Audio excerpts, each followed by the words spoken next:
Olá, eu sou o professor Xavier, esse aqui é o meu canal, Teodidatas, e este vídeo aqui vai funcionar como o vídeo introdutório para a playlist a respeito da Suma Teológica aqui no canal. O nome da playlist é Suma Teológica Pura e Simples, e o porquê deste nome, inclusive, é algo que eu vou explicar agora neste vídeo.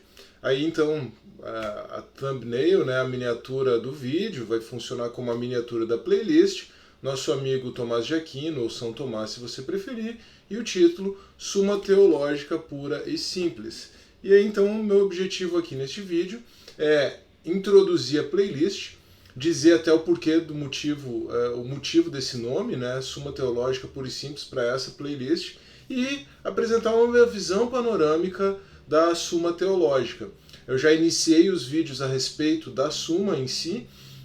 No momento em que eu estou postando este vídeo aqui, nós já temos aí vídeos sobre 3 questões, e à medida que eu for completando o estudo das questões, eu vou postando os vídeos aqui. Eu estou usando isso até como uma forma de potencializar o meu estudo da própria Suma Teológica, mas no momento nós temos 3 vídeos. Se você estiver assistindo esse vídeo depois de eu ter lançado ele, claro, pode ser que haja mais.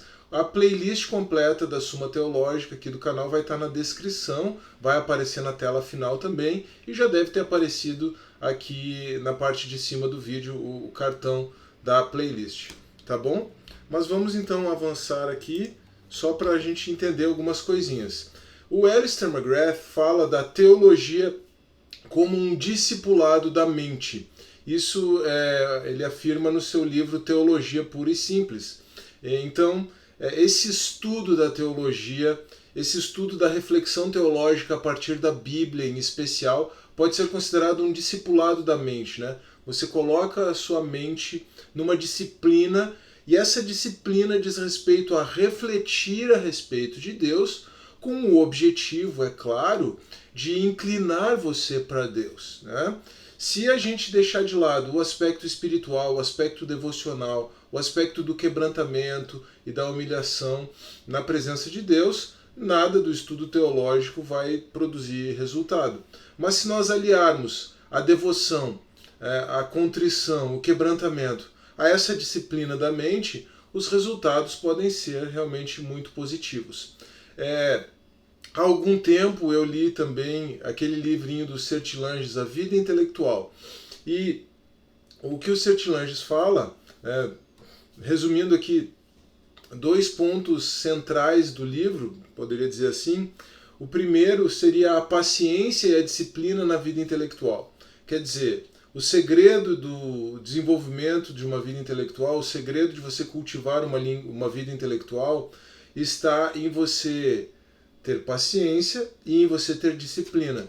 Você não vai aprender tudo num dia só, né? Mas se você estabelecer uma disciplina, você vai progredir, mesmo que você tenha pouco tempo para se dedicar a esse estudo. Os cristãos, especialmente os evangélicos, né, os protestantes, eles entendem um pouco disso, embora eles façam uma aplicação muito restrita, e que eles até não compreendem o caráter intelectual dessa disciplina, porque eles fazem isso com uma aplicação estritamente devocional. Mas o cristão que tem o hábito de ler a Bíblia inteira em um ano, por exemplo, ele vai estar aplicando esse conselho do Sertilanges numa perspectiva mais devocional do que intelectual propriamente. O que eu quero dizer é que, além dessa perspectiva devocional, você pode aplicar esse mesmo tipo de método na perspectiva ou na vida intelectual. E isso tem a ver também com o que eu estava mencionando antes, no primeiro ponto. Uma outra coisa que o bom, e eu até mencionei isso em outros vídeos já, esse primeiro conselho do Sertilanges, eu até que consegui assim assimilar de forma pronta. O segundo conselho dele é que eu demorei um pouquinho. Ele recomenda que o intelectual cristão tenha a Suma Teológica como a base dos seus estudos. E eu demorei um pouco para seguir esse conselho, mas enfim acabei comprando a Suma Teológica, você vai ver ela ali atrás. aquele livro ali com a borda amarelinha, né, com a lombada amarelinha, é a Suma contra os Gentios, tá? E comecei esse estudo. É um longo e árduo estudo, mas ele tem a ver com aquela questão da disciplina, do discipulado da mente. Tem funcionado muito bem para mim porque, por exemplo, cheguei na questão 3, que é a questão da simplicidade divina. Claro, estudei o que o Tomás de Aquino tinha a dizer a respeito do assunto, postei o vídeo focando principalmente nos argumentos do Tomás de Aquino, mas já tinha também considerado em algum momento, né, já tinha estudado alguma coisa sobre a simplicidade divina, mas confesso que não tinha começado a me aprofundar como comecei, e desde então já tem uma semana que eu estou mergulhado nesse assunto da simplicidade divina.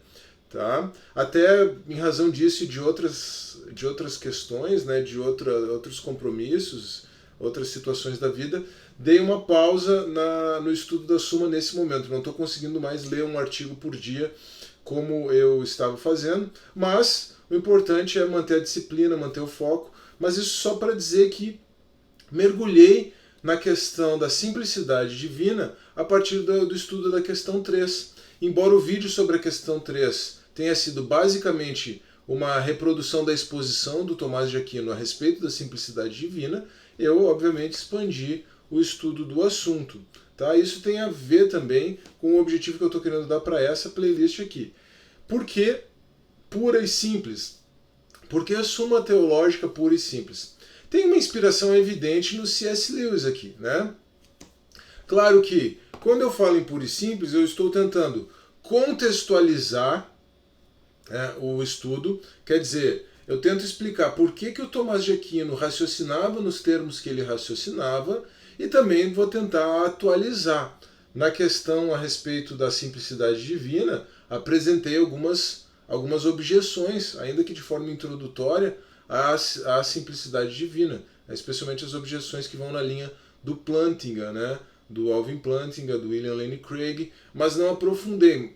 De qualquer forma, tentei atualizar, tentei posicionar as discussões a respeito do assunto. Tá?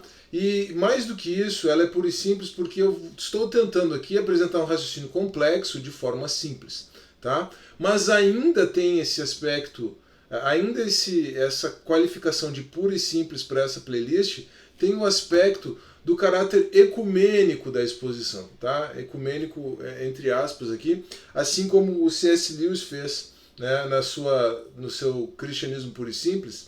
O C.S. Lewis, ele, muito mais do que tentar apresentar um denominador comum do cristianismo, ele tentou apresentar aquilo que é essencial ao cristianismo, independentemente das barreiras e das fronteiras denominacionais. Tá? Aqui eu estou tentando fazer isso também. Eu estou tentando retirar da Suma Teológica aquilo que é exposição do que é fundacional, fundamental ao cristianismo, ainda que a Suma Teológica seja um documento seminal, seja considerado um documento, um escrito seminal para a história e para a teologia católicas.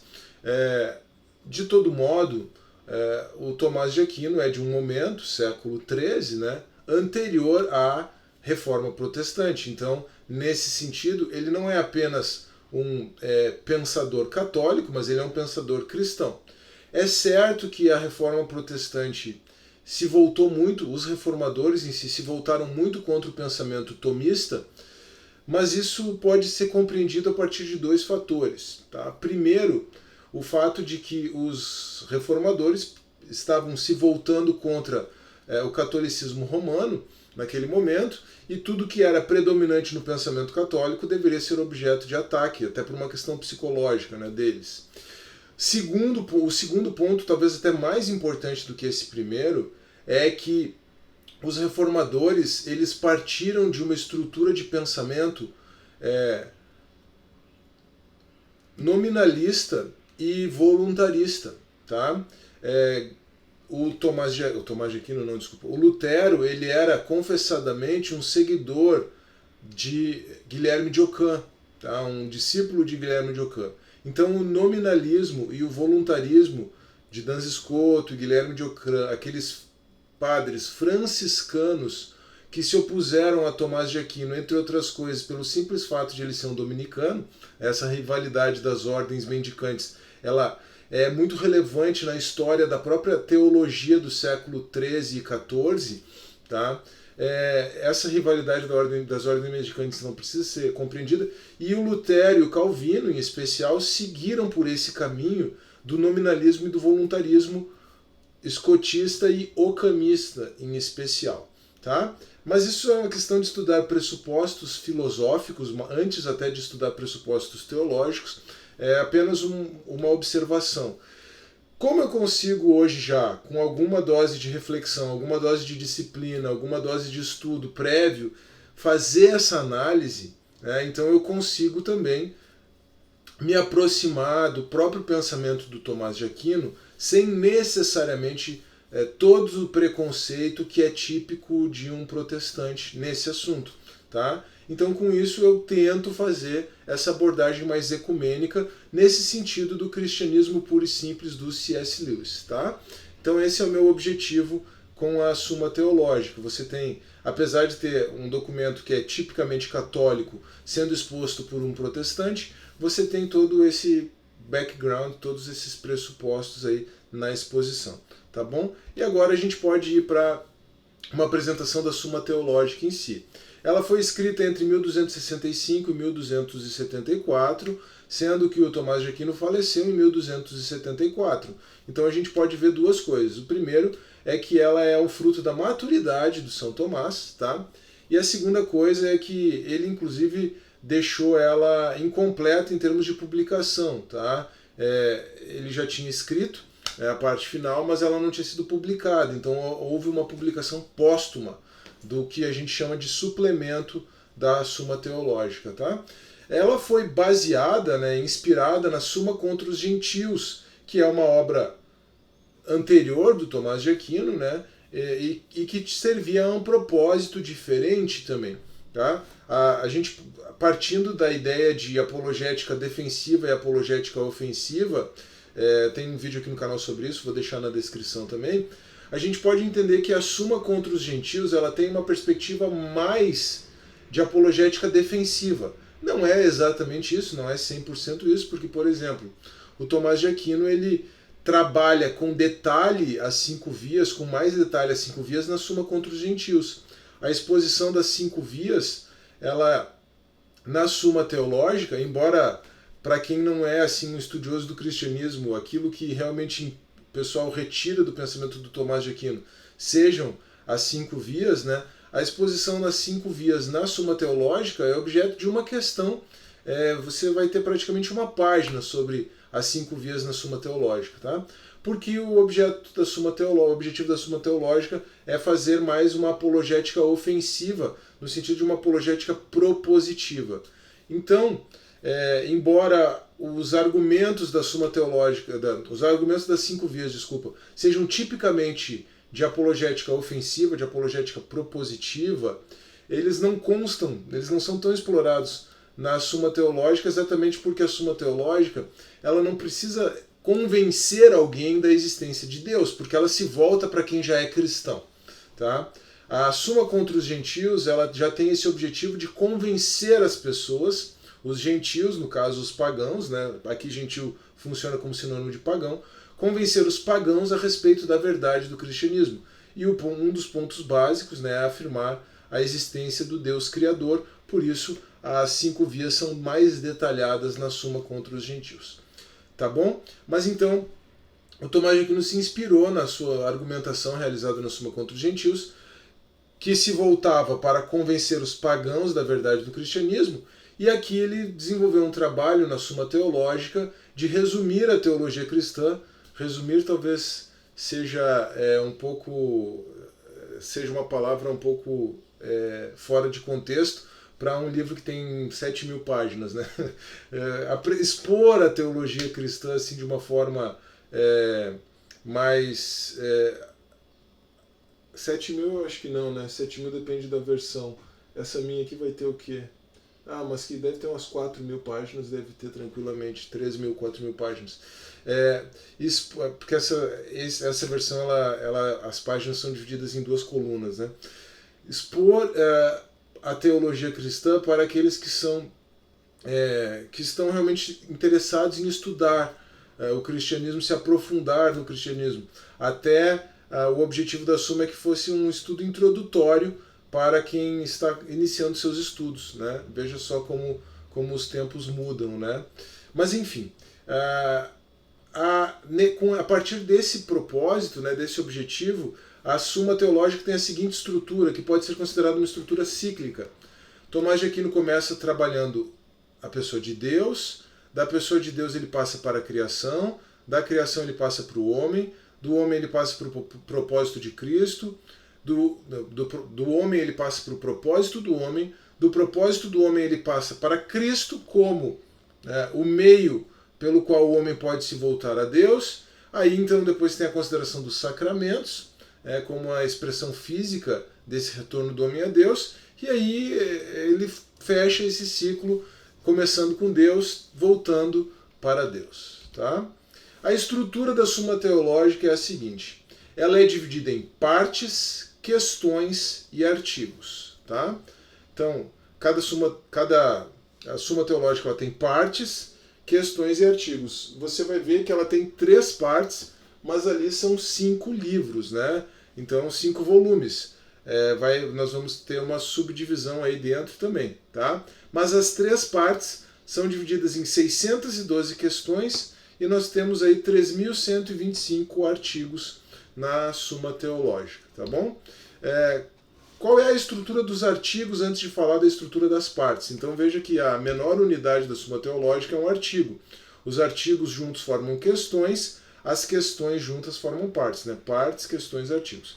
Vamos falar da estrutura dos artigos antes. O método dialético ou dialógico que o Tomás de Aquino usa para trabalhar os artigos. Então, primeiro ele propõe, né, uma tese, que pode ser proposta na forma de uma pergunta, que pode ser proposta na forma de uma afirmação, e aí diretamente, imediatamente a seguir, né, logo após a proposta da tese, ele apresenta uma série de objeções à conclusão que será proposta. Então ele trabalha um assunto em cada artigo e ele começa apresentando uma série de objeções à conclusão que será proposta. Tá? Ele, logo após essa série de objeções, pode apresentar contra-argumentos curtos, tá? Mas, em contrário, pode aparecer isso. Tá? E esses contra-argumentos curtos, quando são apresentados a essa série de objeções, normalmente são argumentos que simplesmente se baseiam em autoridade. Normalmente a autoridade é a autoridade da Bíblia, mas pode ser aí algum pai da igreja, né? Agostinho é usado muito, João Damasceno é usado muito, pode ser algum filósofo, Aristóteles, né? Especialmente, ou Averroes como comentarista de Aristóteles, enfim, mas esses contra-argumentos normalmente são argumentos de autoridade, tá? Eles podem aparecer ou não, tá? O que você vai ter sempre é uma série de objeções e a afirmação do argumento é feita começando com a palavra solução. Então vão vir as objeções e depois vem a solução, vem a tese que o Tomás de Aquino realmente quer expor naquele artigo, tá? Esses contra-argumentos podem ou não existir. E também, depois da solução, né, então ele afirma a solução e constrói a argumentação em cima da solução, né, então aí você já tem o procedimento dialético ou dialógico, né? Depois disso, podem ser apresentadas respostas individuais às objeções, se necessário, tá? Às vezes a refutação às objeções ela é evidente, e aí o Tomás de Aquino não precisa ficar apresentando respostas individuais, tá? Então, pelo menos 1 e 3 você vai ter em cada artigo, mas 2 e 4 também podem aparecer, dependendo de como é construída a argumentação nos artigos, tá? E aí, então, vamos falar um pouquinho, né, de cada parte. A primeira parte, ela é subdividida em 119 questões e 584 artigos. Aí você vê o seguinte, se eu for estudar um artigo por dia, como eu estava proposto a fazer, e já fiquei praticamente uma semana sem ler a Suma Teológica, mas antes de gravar esse vídeo aqui, você vai perceber que eu vou demorar quase 2 anos para terminar a primeira parte. Mas tá bom. É como eu falei, não temos pressa. Se você fizer as contas, vai levar quase 10 anos para ler a Suma Teológica inteira. Talvez eu tenha que repensar o meu ritmo, mas atualmente é como eu estou conseguindo fazer, né? Uma coisa que eu não mencionei no começo é que, além dos vídeos aqui, vai ter um resumo, ou já tem um resumo por escrito de cada questão lá no meu Instagram, tá? Então o link para o meu perfil no Instagram vai estar aqui na descrição também, você pode acompanhar esse estudo por lá, tá? Os 584 artigos da primeira parte da Suma Teológica tratam sobre a existência e a natureza de Deus, a criação do mundo, os anjos e a natureza do homem. Então a gente vai de Deus para a criação, da criação para o homem, como eu mencionei no começo, tá? A segunda parte, ela já tem 303 questões, veja que é mais do que o dobro, né? Na verdade quase o triplo, subdividida em 1536 artigos.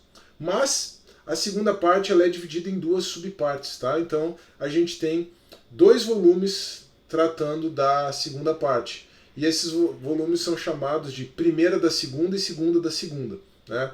Primeira parte da segunda parte, segunda parte da segunda parte, tá? A primeira da segunda tem 114 questões em 619 artigos. E ela trata dos princípios gerais de moralidade. Aqui, uma teoria do direito é incluída. O pessoal que é da área do direito e que gosta de estudar aí, né, que tem estudado o Tomás de Aquino, em razão do direito natural, o John Finnes, né, retomou o pensamento tomista. Eu tenho vídeos sobre isso no meu outro canal, no Direito Sem Juridiquês, né. O pessoal que tem estudado aí Tomás de Aquino, né, o justnaturalismo tomista, se for para a Suma Teológica, vai para a primeira parte da segunda parte, né? Para a primeira da segunda, tá? Depois a segunda da segunda tem 189 questões divididas em 917 artigos, e aí vai trabalhar a moralidade em particular, incluindo vícios e virtudes individuais. A gente poderia fazer um resumo dizendo assim, que a primeira da segunda trata de uma teoria do direito, e a segunda da segunda trataria da ética mais propriamente dita, né? Então, da minudenciação da ética, né? Porque fala dos vícios e das virtudes, né? Pressupondo, claro, que a ética é o estudo da moralidade, né? Não pressupondo essa subdivisão que se faz, ou essa separação que se faz na idade contemporânea entre ética e moral, né? O liberalismo político, tá? A terceira parte tem 90 questões, subdivididas em 549 artigos, tratando da pessoa e a obra de Cristo, que é o caminho do homem para Deus, né? Então, Cristo então, é o assunto da terceira parte, e depois ainda você vai ter os sacramentos, só que a parte que trata dos sacramentos na terceira parte ficou incompleta, porque Tomás de Aquino então, não conseguiu publicar o total do seu estudo sobre os sacramentos em vida. De maneira que vai haver um suplemento, então, com 99 questões e 446 artigos, esse suplemento póstumo, né, que concluiu a terceira parte a respeito dos sacramentos e que trata também sobre escatologia. Tá? Além do suplemento que conclui o estudo dos sacramentos e que trata de escatologia, aí vamos ver como é que esse protestante aqui vai se virar com o estudo dos sacramentos em especial, né? Mas, enfim, o meu objetivo tem sido mais expor o pensamento do Tomás de Aquino do que propriamente apresentar contrapontos e críticas, né? Apenas contextualizar e procurar entender. Além desse estudo, no suplemento, né, além do complemento da terceira parte, vamos colocar assim, ele tem 2 apêndices. Esses 2 apêndices têm 3 questões e 10 artigos. Eles tratam da pena do pecado original e do purgatório. E aqui também mais um assunto que pode deixar esse expositor protestante em certa dificuldade quando for chegar lá. Mas vai demorar bastante para eu chegar lá, né? Vamos ver então como é que eu vou me virar quando chegar lá. Bom, esse é um estudo, uma visão panorâmica da Suma Teológica. Antes de qualquer coisa, também introduzindo essa playlist, né? e apresentando qual é o objetivo dessa playlist, apresentando a minha metodologia de trabalho, o que eu pretendo com essa playlist, e pretendo em breve já retomar o estudo da Suma Teológica e retomar a postagem de conteúdo específico a respeito dessa grande obra aqui no canal. Lembrando que o link para a playlist Suma Teológica Pura e Simples está aqui na descrição do vídeo, o link para o meu perfil no Instagram também está aqui, você vai ter lá um resumo por escrito das questões, né? Não se esqueça, se você gostou desse vídeo, de deixar o seu like, compartilhe esse vídeo também com os seus amigos, com os seus irmãos em Cristo, com aqueles que você sabe que possam ter interesse em acompanhar esse estudo da Suma Teológica. Deixe o seu comentário também, isso é muito importante sempre. E se você não for inscrito no canal, para acompanhar esse estudo e o estudo de tantos outros conteúdos que tem aqui no Teodidatas, também não se esqueça, por favor, de se inscrever no canal. Um forte abraço, que Deus abençoe e até a próxima.